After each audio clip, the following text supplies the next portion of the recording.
What is going on? What is going on? Happy Friday. Happy victorious Friday. The Lakers got a solid comeback victory against the Philadelphia 76ers. Austin Reeves is looking back in his form. Rui Hachimura.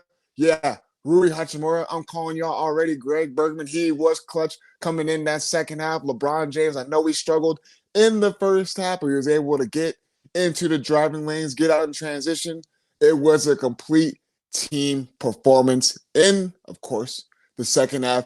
JJ Redick, what did he finally do? Once again, made the necessary adjustments going into that second half, and the Lakers come victorious 119 to 115 against the Philadelphia 76ers. They got a good win against the above 500 team. The Philadelphia 76ers were coming off of a 5-game winning streak.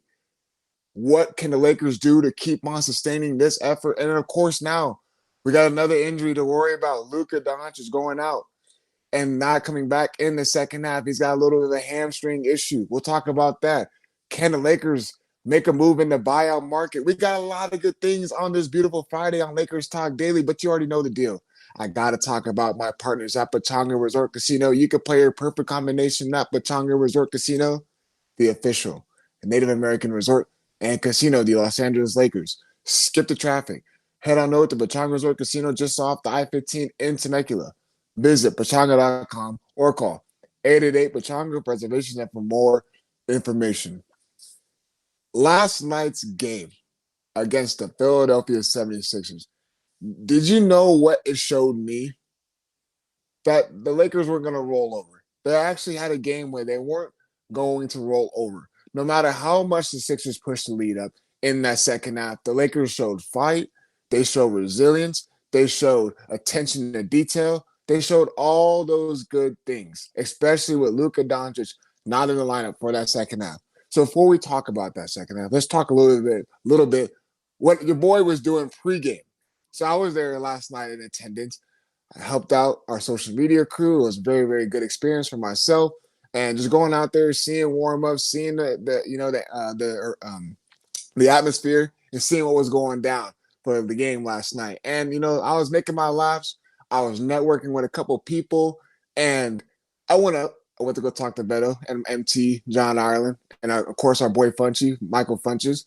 Went to go over there in the booth, kind of say what's up, hear the broadcast for a little bit, and then all of a sudden, I see someone walk through the tunnel. And when I tell you that this guy, his chains was flashing, I'm like, who is that? Ain't nobody just walking arena like that. And he was a big dude.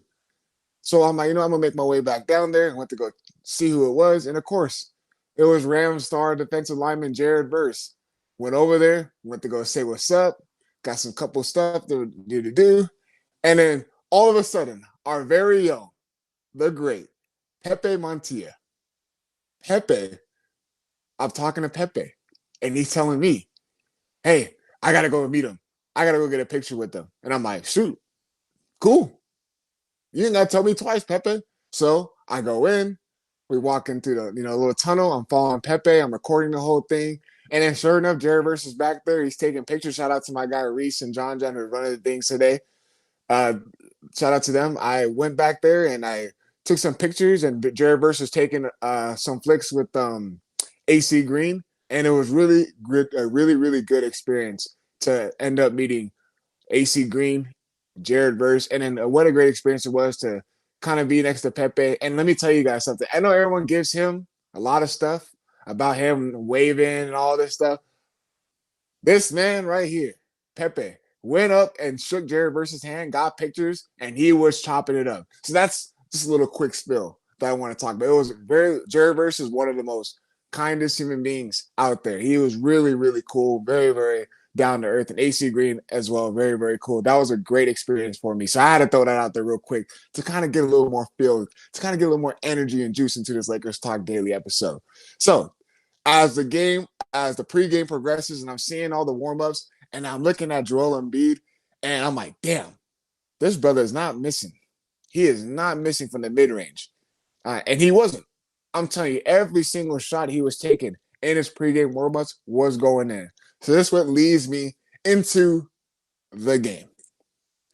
How many times did we see Joel Embiid catch it in the same spot against DeAndre Ayton, or he'll get a switch on a smaller guard, Marcus Smart, Jared Vanderbilt a couple times? And how many times was he going to get to his bread and butter and just shoot right over them? He was a problem that entire game. Credit to what the Philadelphia 76ers did last night against the Lakers. What happens when the Lakers run up against a young and athletic team? They run up and they end up getting beat in transition, which the Sixers took advantage of. Tyrese Maxey was getting out there running. Kelly Oubre Jr. was getting out there running. VJ Edgecombe, which I must say, I really, really love the way he plays the game. He is an athlete. I really, really enjoyed watching him play last night. But Sixers took advantage of that against the Lakers. And the Lakers were a lot of confusion in that first half. And it came and it carried over into the second half. A lot of turnovers, a lot of miscommunication, a lot of ball watching, a lot of standing around, once again, watching guys go one-on-one. And as soon as that first half is over, the Sixers get on a run to close out the half.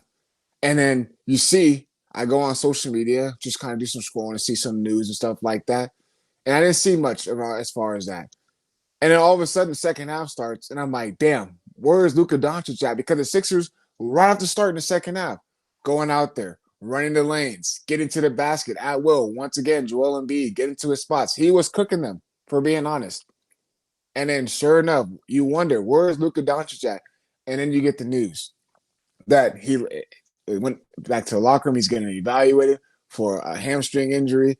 You can see that he's got some tightness. And I saw the video of him kicking the stanchion and all that different types of stuff. He's very, very frustrated. And it is frustrating because now we're to the point that this possibly could be the Lakers. This possibly could be their season.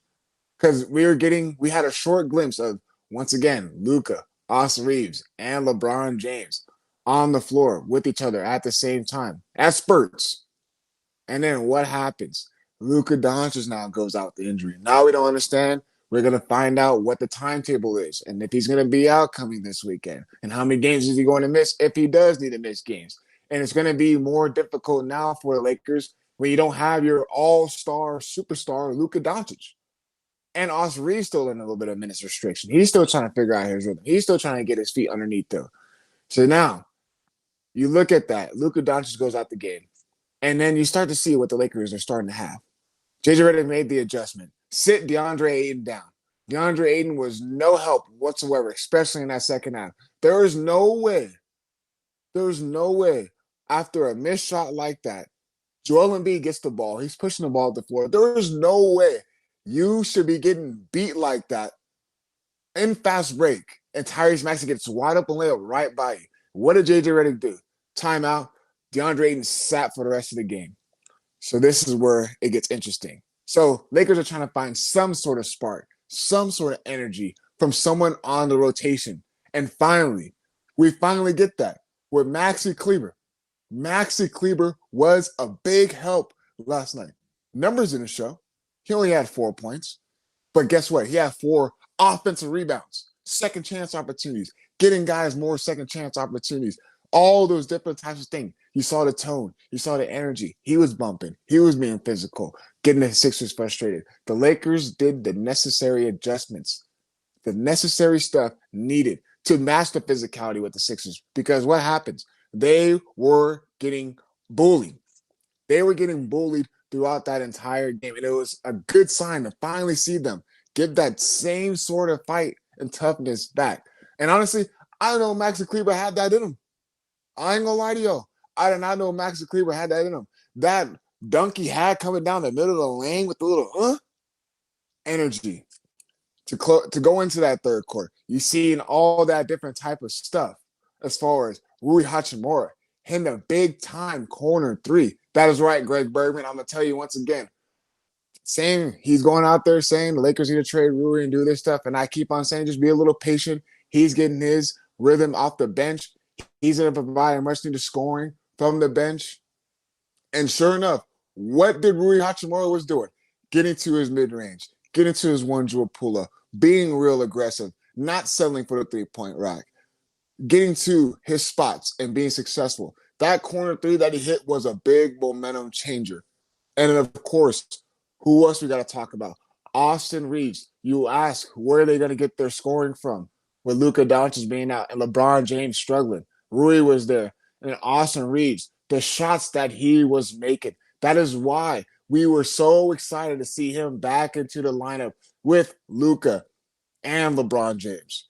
Because his shot making ability, his ability to create a shot, his ability to get to the free throw line. He was blowing by them left and right.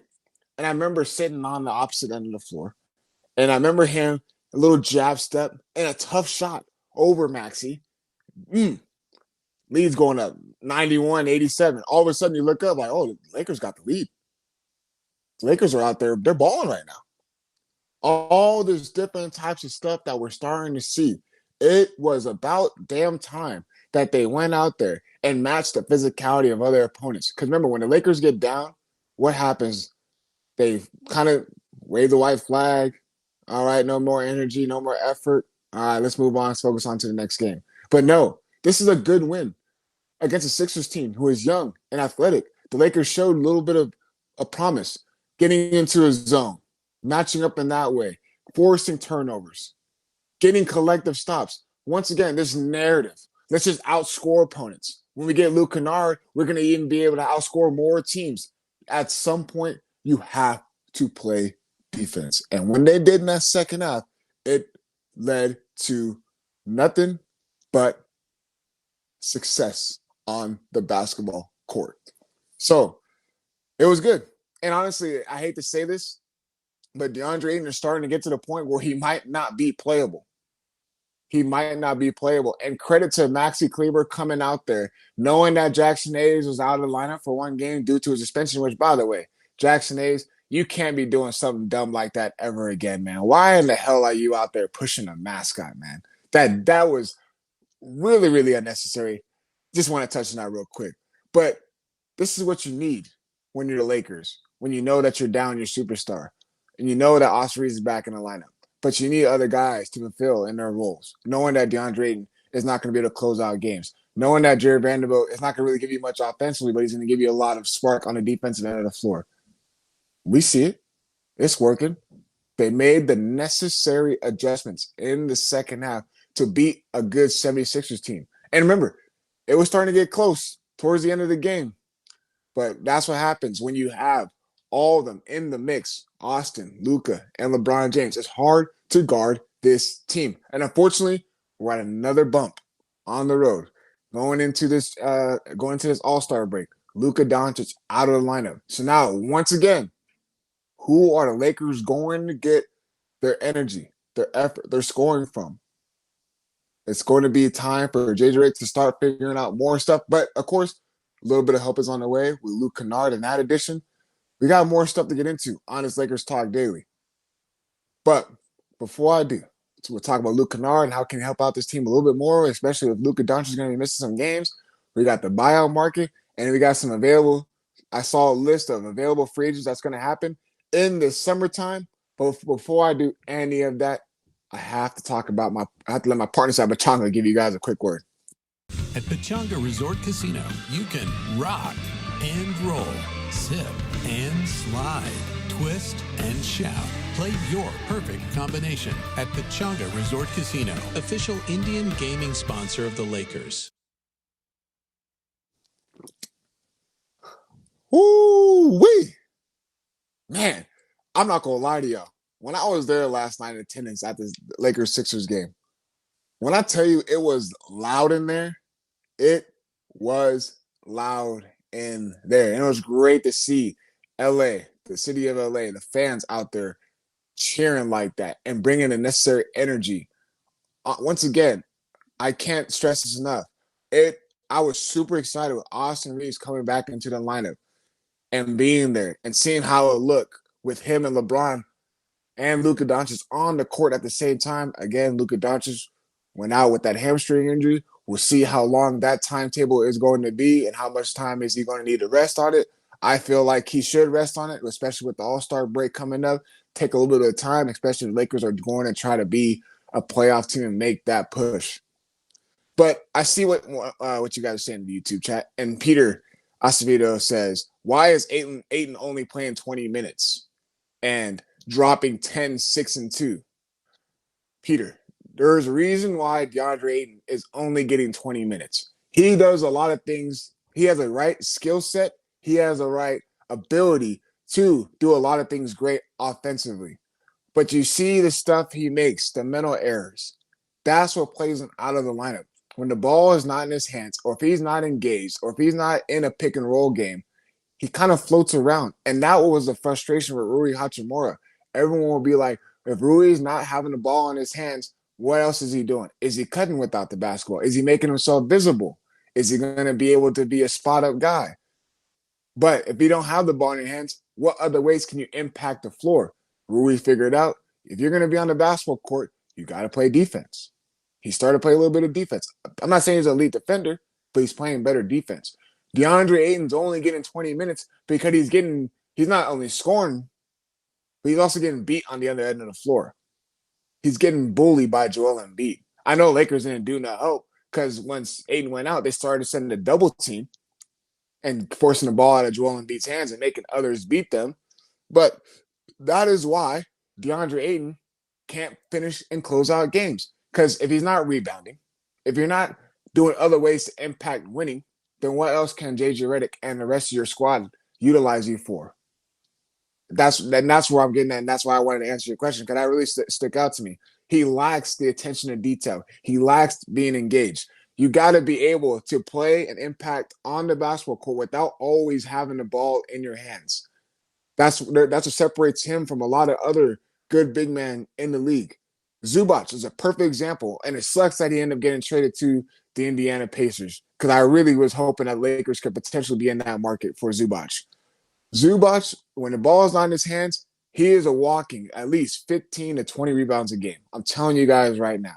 He has a soft touch around the rim, but it's not only him worrying about offense. He finds other ways to impact winning basketball. On the defensive end of the floor, he's gotten a lot better. He has been a better rim protector. DeAndre Ayton struggles to block shots. DeAndre Ayton struggles to find a rhythm. When he's not in the pick and roll game and he's not having a rock in his hands, he's unplayable. And that's why you start to see him not closing out games. And why Maxi Kleber is closing out games is because what was he doing? Offensive rebound, being physical, playing good in the zone defense. Like, those things matter. How do you find ways to impact winning and helping this team out? DeAndre Ayton was only hurting his team by letting a guard like Tyrese Maxey run right by him for a transition layup off of a made basket. Timeout, sub him out the game. And what happens as soon as he went out? You start to see a shift in momentum. You start to see a shift in the change and the way they started to play. So that's why I had to read that up in the YouTube chat. So I mentioned a list as far as what can the Lakers do more? What can the Lakers add if they wanted to in this season? But before I do that, I actually want to talk about a little bit of stuff that I saw a list going into potential free agents leading into this summer. And this is why I was having the stance of just be patient. You don't know what's out there. You have $60 million possibly in cap space if you do sign Austin Reeves, which I guarantee, I would say guarantee, which I do believe Austin Reeves will be set and returning to this Lakers team. But then you got guys who could possibly be free agents. Isaiah Hartenstein, what does he do? He's a motor. He is a guy that goes out there. He rebounds. He defends. Fresh off an NBA championship. He knows what he's got to do to be successful and impact ways of winning. And it's another one that was eye-opening to me. But again, these two, Isaiah Hartenstein is on a team option, and as well as this guy right here, Luguentz Dort. What does Luguentz Dort do? Defend his ass off. What can the Lakers utilize? A wing defender. Luguentz Dort also steps out to the three-point line. I know he's not a real consistent three-point shooter. That's something that he's still working on. But Luguentz Dort is a real active defender, and that is something that could help a guy like Luka Doncic and Austin Reeves, someone that exerts most of their energy and switch on to the guys, the other team's star player. And then the list just goes on and on and on. Peyton Watson, we haven't seen his leap into this league and what he has been doing and that how much he has been taking a bigger role with the Denver Nuggets. He possibly is going to be a free agent this summer. Could you think the Lakers could use, first off, his age and how young he is, and then his athleticism? And then now he's expanding his game as well. He's getting dudes off the rock, taking them off the dribble, and he's shooting a three ball efficiently. And he's getting to the paint. He's a good a shot blocker at his size. You don't think the Lakers can utilize someone like that in the wing? That is why I was really, really telling you guys that it doesn't so much matter what the Lakers do this year, but it's the next year in 2027. Building the right pieces around Luka Doncic. And I know this summer is not supposed to be the biggest splash, but when you think about it, these little names like that, a Luka and Stort, again, team option, but Peyton Watson, his age and what he does on the floor can help this Lakers team out a lot. And then you look at Walker Kessler, a possible free agent. If the Lakers want to get off the DeAndre Ayton train, Walker Kessler is someone that was trying to be linked to the Lakers a lot. Walker Kessler is young. He's been a proven big man. He's still got a lot to learn, but he can help this Lakers team a lot with his size, his ability to block shots, rebound. Once again, that is why I was telling you guys that it is okay to be patient going into this offseason because look at this list. Keon Ellis is on that notable free agents. There's a lot of names on there that can potentially help the Lakers out this offseason. So that's why I made that point. Just be patient. So that's me talking about what could happen possibly in the off season. Now, there's some names in the buyout market that we're going to talk about because we're so worried about the narrative. I thought was Lakers aren't going to do anything. They're not going to make any move. There's not going to be a move that can help this team right now. And then I was really shocked that they went out there and they went ahead and acquired Luke Kennard. Good deal for now. It's a good deal. Hopefully he comes out there and brings a different level of aggressiveness because he is very hesitant when he does have the rock in his hand. Even though he is a really, really good three-point shooter, there's times where he can be very hesitant, and we don't need Luke Kennard to be hesitant. You get the rock and you feel like you're open, you need to shoot the rock. That is what the Lakers and got you for because Gabe Vincent was not consistent offensively. And if you can't help offensively, knowing that you're struggling defensively, you best believe you better be scoring. You best believe you better be able to knock down that three-point ball. So that's why I thought, okay, Luke Kennard, his numbers align. Numbers don't lie. He can help out this Lakers team as far as the spacing, especially if they bring him on the court and all of a sudden you got a little bit of a lineup with LeBron, maybe Vanderbilt, maybe AR, Luka, and Kennard. I know it's not doesn't really be the ideal lineup because there's still going to be a lot of holes defensively. It all depends on what JJ Redick's going to be doing. But the spacing with Kennard on the basketball court, I'm telling you guys right now, is going to help a lot. So that's why going in and Lakers getting that trade and getting rid of the 2032 second round pick, okay, didn't really like it. You got rid of a pick for Luke Kennard, okay. They didn't lose up in this offseason. He's on an expiring deal. So it works out in their favor. It was a win-win situation. So that's why I wasn't too upset with that deal. So now there's going to be more moves that the Lakers could make in the buyout market. And that's when I'm going to bring in my guy, John Martin. He's going to read off a couple of names, and then we're going to just have a little bit of a talk about if these names can help out the Lakers in any way. John, what we got, man? What up, brother? Mm-hmm. Like, we got to start with the top name on the list. Oh, boy. No, DeAndre, don't be like that. This is an LA native. This is the guy who, remember, is supposed to still break a couple of Magic Johnson's records. Lonzo Ball. You telling me right now he couldn't help this Lakers team, bro? Athleticism. He worked on his shot. He's great in transition. He's got legs. He'll run with these guys, and he plays some defense. Mm-hmm. For the Lakers. Yeah, look, man. You don't want to get to the point where the Lakers are going to be too guard heavy as well. You know what I mean? Alonzo Ball, it's tough because he kind of has the injury history with Alonzo Ball really, really concerns me. And I think that's what the biggest concern me goes into a guy like Lonzo Ball. I know he has improved a little bit when it comes to shooting the 3-point rock, but it's not consistent enough for him on this Lakers team. Can he defend? And can he play in a fast way that could help this Lakers team play in a different style than necessarily always being in a half-court setting, which you saw a little bit of stuff last night of the Lakers actually getting out and run because they let defense turn into offense. Lonzo Ball, could he help in that and get in the passing lanes? Possibly so. But again, if you're going to make a move like this, you're telling yourself that you are making a move to possibly feel like you are a contender. I don't think Lonzo Ball really will make this team a contender like that. I hear you, D. But, if we can get the hometown kid back, I'll be happy. With that said, though, another name that really popped out to me when I first saw this list was Haywood Highsmith. There's been a lot of, buzz around the Lakers kind of, there were talks about him. What you think about him? Look, so actually, it's funny that you bring this up, John. I'm so glad you did. So Haywood Highsmith was a name that I saw everyone in the YouTube chat talking about on yesterday's episode, which that was on me. I take blame for not talking about that. I should have went ahead and elaborated on that. So I appreciate them in the YouTube chat talking about Haywood Highsmith. Haywood Highsmith, he can defend. Yeah. He actually can defend. He's athletic. He can shoot a 3-point ball.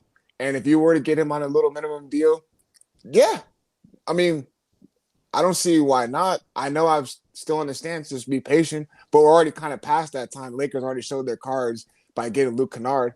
If the Lakers, again, they're making a move in this buyout market, they feel like this guy that they're acquiring can help this team in a little bit of way. And Haywood Highsmith, a wing guy, can possibly defend. Yes. All right. Yeah, I wouldn't be. How about this? I wouldn't be opposed to this because I just remember him on the Miami Heat, and of course him being on the Brooklyn Nets. Not a lot of people know because the Brooklyn Nets are a dumpster fire. But him on the Miami Heat, he played a huge role in the playoffs for the Miami Heat. So I wouldn't mind Haywood Highsmith. All right, now I don't exactly know how you're going to feel about this name, but I have to go to it. You mentioned the Brooklyn Nets, Cam Thomas. Absolutely not. That's a certified gun. Look, absolutely it's always been about the bucket. It's always been about the ball in the cup. Hey, and guess what? Are you telling me you're on the same lines with all the other ball knowers talking about you're just going to outscore these guys? Look, man, Cam Thomas, can he put the ball up? Yes, I remember. John, when he was having that moment with the Brooklyn Nets. Remember when he was getting 40 balls? He was getting 50 balls, and it looked like it was with ease. Cam Thomas can be very, very selfish. I'm telling you right now. If the ball is not in his hands, he will not help this Lakers team out. He does not move well without the basketball, and he does not defend whatsoever. I'm telling you right now. There is a reason why he couldn't last with the Brooklyn Nets. He is not a good fit. And he is a very, very offensive, talented player. I'm telling you right now, he can do a lot of stuff off the dribble. He brings a different type of swagger on the offensive end of the floor. But he kind of always reminds me of a guy who just wants to be out there on the court getting his own buckets and not really for a team-oriented goal, if that makes sense. Like a hired gun. A hired gun. He just wants to kind of get his buckets, get his contract, get his bread, which I'm not mad at it. So but in some ways, you got to – coming off the bench, there's not a role for that with the Lakers? Nah, man, because the Lakers need guys that can defend. And that's why Haywood Highsmith wouldn't be a bad deal because he would exert his energy on the end of the floor. And that's the way to help the Lakers win if they want to try to win now. Not a guy that needs more scoring. Remember, the scoring has never been an issue with the Lakers. So why would I add Cam Thomas? For what? To be a little bit more swagger to the team? Nah, man. I'm sorry. I think Cam Thomas is a hell of an offensive player. I'm telling you right now. But he kind of has that selfishness to him. It's all about I got to get mine. I need the ball in my hands. They don't need that. They got enough guys on the Lakers team. Luka Doncic needs the ball in his hands. Austin Reeves needs the ball in his hands. LeBron needs the ball in his hands. Does that make sense? Yeah. Any name on that list popping out to you other than Haywood? You know what, man? So the Haywood Highsmith one, I saw what the YouTube chat was saying. I don't mind that. Honestly, I wouldn't mind that. Don't know how much he would be able to help out. By the way, Mike Conley, there was reports that he's getting ready to go back to the Minnesota Timberwolves, which he's eligible to do so because he got traded to Chicago, to Charlotte. So with that being said, he's able to go back to the Minnesota Timberwolves, which good thing for them because they saved $20 million in the tax. So they actually played their cards right and get back their veteran leadership. I wouldn't mind Mike Conley, but he's too small of a guard. Mhm. Don't really know. Again, don't really see much on this buyout market that is going to take a big leap for this Lakers team. Again, if they were to get Haywood Heisman, okay, I wouldn't be mad at it. It's in the buyout market. You got him for a minimum deal. Cool. It's not that big of a deal. But don't try to get more guards, guys that can defend. Don't get Lonzo Ball, who has an injury history and all, stuff like that, man. That's all I'm just trying to say. Wow. Time went by quick, man. That was a John. I appreciate you hopping in right there, man. Oh, by the way, someone in the YouTube chat, shout out Brian, said that I would go for Chris Boucher. Chris Boucher, hey, he expanded his game a little bit too offensively, but he is a rim protector. He blocks a lot of shots, and he's got a good wingspan, kind of defends, could probably fit the model of J.J. Redick as far as, switching on to the smaller guards, utilizing his wingspan to contest jump shots. Chris Boucher would not be a bad deal. One more one I'm going to read off. Jay in the YouTube chat said that, what about Daniel Tice? I ain't heard Daniel Tice's name in a long, long time. I believe Daniel Tice is playing overseas, so I don't know about that one right there, man. But, man, if the Lakers are going to do anything in this buyout market, they're to make sure it's someone that can help out on the defensive end of the floor. They don't need no more scoring. What they need is guys that can defend. If they can help out as far as shoot the three ball, which Haywood Heisman can do at times, stretch the floor, I'm not mad at it. But what the Lakers need to do, just keep on focusing on what they can do right now. Just keep on getting better and finding ways to improve and finding ways to be better and be consistent on the basketball court. They got the Golden State Warriors coming up, a team that is just fresh off of a win against the Phoenix Suns. Lakers got a tough one coming by. Oklahoma City, San Antonio Spurs. It's only going to get harder with the rest of their schedule. They got to keep on stacking up wins.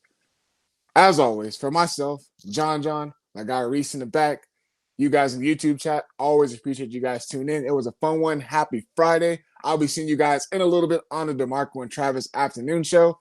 As always, we out.